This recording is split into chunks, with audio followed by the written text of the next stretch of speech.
My name is Felipe Diego. My name is Nieder Tavares. My name is Otávio Felix. My name is Daniel Rodrigues. My name is Jean Silvino.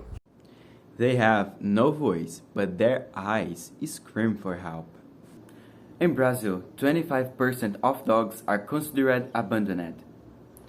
22.2 million individuals and 177,000 are in shelters. Many animals are kept in precarious conditions and with little support. Many of these animals are abandoned to age or health problems, thus generating an increase in animals in shelters and low-quality kennels. These animals have already gone through several melancholic and traumatic situations. Well, many people adopted a new pet during the pandemic, but now animal advocates are reporting an increasing number of pets being abandoned at shelters or left in parks or the countryside. Tonight, there are hundreds of dogs across our area waiting to be adopted out.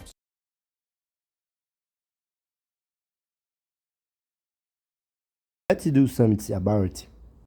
Have you ever heard about SDG number 15? SDG number 50 aims to protect terrestrial ecosystems and biodiversity. Building animal shelters with the sustainable materials supports this goal by reducing environmental impacts, reusing resources, and providing safe space for animals.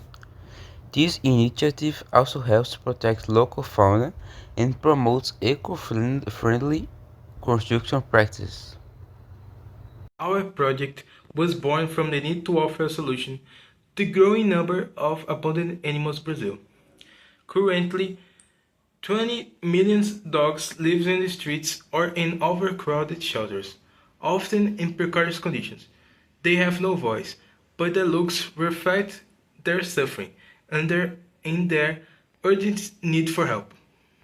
Faced with this reality, we started a sustainable and accessible initiative state would contribute to improving the living conditions of these animals. Inspired by SDG 15 Life on Land, we developed a sustainable shelter model for dogs made with recyclable and low-cost materials.